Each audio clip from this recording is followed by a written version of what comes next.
Hello, everyone. This is Jeff Halper, the head of the Israeli Committee Against House Demolitions, here for the May update, our monthly update on what's happening here in Palestine, Israel. Of course, the great dramatic news and all our attention and all our hearts and our thoughts are focused on Gaza. The big news is that Israel has begun its invasion of Rafah. It hasn't yet come into the center of the city, of the populated area, but it's getting very close. You know, something like 350,000 people have already fled to nowhere, basically. And of course, that's been the focus of the protests that are very important. I think Palestinians have taken great heart in the fact that that protests have really erupted, especially among young people, on university campuses, beginning in the United States, but certainly spreading to Europe, spreading to Latin America and other places, including in the Arab world. Just 2 days ago, the Egyptian police came down very hard on students that were demonstrating in Egypt. So I think this has become very important in terms of not only the solidarity with the Palestinians and responding to these immediate needs for a ceasefire and for an end to this whole invasion of Gaza, but also in terms of raising public opinion. And I think as public opinion shifts, government policies will shift as well. So this has really been important.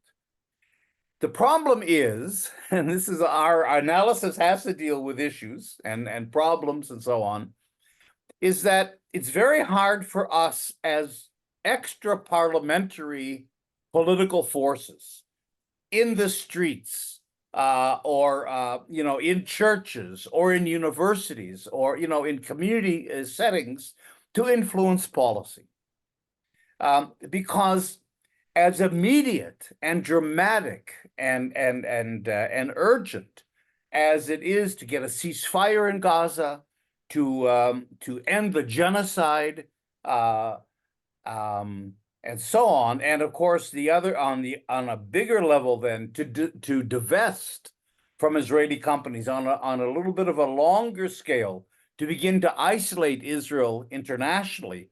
As important as that is, we can't lose focus. We can't lose the big picture. And in the immediate term, the real issue facing us is this issue of normalization that really we haven't brought into the discussion enough. Biden has announced, repeatedly, every 2 days, that as soon as the fighting dies down in Gaza, the United States is going to begin again the normalization process between Israel and the pro-Arab, the pro-Western Arab states. As a matter of fact, the United States has tried to sweeten the deal, the hostage deal with Israel, to have Israel be more forthcoming by linking it to normalization and saying that Israel, if you agreed, especially in a way to the Hamas demand to end this, to end the invasion completely, in return, Saudi Arabia will normalize relations. That's a huge carrot for Israel, so that you can see the joining together of the immediate and the bigger geopolitical picture. The point is this, that there's a bigger geopolitical agenda here in which the Palestinians will be sacrificed. The Palestinians have no legitimacy, no importance on their own in the transactional world of the big geopolitical politics. The big game is that the NATO countries want to preserve their hegemony in the Middle East. And they're being challenged by China, and they're being challenged by Russia, using partly, Iran and other surrogates in the region. And that's what normalization is all about, ensuring Western hegemony in this very strategic region. And the only way to do that is to bring Israel into a normalized relations with the Arab world, because Israel is the strongest military power. Israel is the most reliable pro-Western force in the region. So you have to have Israel's an essential pillar in this normalization process. Now, in order to normalize, then, well, let me just say one more thing, and that is that we always talk about Zionism as settler colonialism.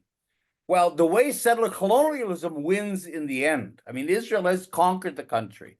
It's settled historic Palestine between the river and the sea. There is one apartheid state today. Palestinians have been locked into a Bantustan. Okay, how do you get the world to accept permanently apartheid? How do you make it a permanent fact of life? You do it by normalization. Normalization is the way settler colonialism wins. So normalization is crucial. Now, in this normalization process, I'll tell you what's going to happen. The Palestinians will be locked into an apartheid state, a Bantustan exactly like the Bantustans were in South Africa. In other words, Israel will expand to 85% of the country because it has to incorporate its large settlements. It's not going to dismantle them. They'll be incorporated. And the Palestinians will be reduced to small, truncated islands in what we call areas A, B, and Gaza, which is uninhabitable. What's going to happen there, nobody really knows. But that's the end. What Israel is trying to do now, together with the United States, is to sweeten the deal with the collaborationist and corrupt Palestinian Authority that it's put in place as its agent. You know, every Bantustan in South Africa had a president or a king and a parliament. I mean, you need those, but they were all collaborationist. And so Biden has already announced that the Palestinian Authority will get $26 billion if they agree to this normalization. And they'll sweeten the pie in other ways. Maybe Palestinians get more work permits, there'll be more trade with the Arab, whatever it is. They'll try to sweeten it so that they'll get a Palestinian leadership to sign off on a Bantustan. That will allow the normalization process to continue. And then really the Palestinians, it's over. And they've been erased. I think one of the reasons for the timing of the Hamas attack on October 7th was Netanyahu announced even, we're on the cusp of signing an agreement with Saudi Arabia. Normalization is the death knell of the Palestinians. And it locks them permanently, not only into a Bantustan state, they'll call it a state, and then you get a two-state solution, but in a way that can never be reopened. You can never reopen negotiations. You can never start the peace process again. They're locked in permanently. Normalization has taken hold. Israel and its whole settlement enterprise is now legitimate, and the world goes on, and the Palestinians are lost. This somehow has to come into our equation in terms of the protests and the speaking out as the awareness of the Palestinian issue, emerges in the public, and there's more and more discussion. We have to add to divestment and BDS and a ceasefire and even anti-apartheid, because people are talking about ending the apartheid system. We have to add this issue of normalization, which is immediate. It's coming down the pipeline as we speak. And this is the most urgent thing. I'm not sure how we do that because, again, we're not built for policy change. We're built more as extra parliamentary groups on the streets for protest and whatever. But somehow this has to be articulated, I think, in our actions and in what we write and in trying to lobby and pressure governments in this direction. Those are my thoughts for this month. It's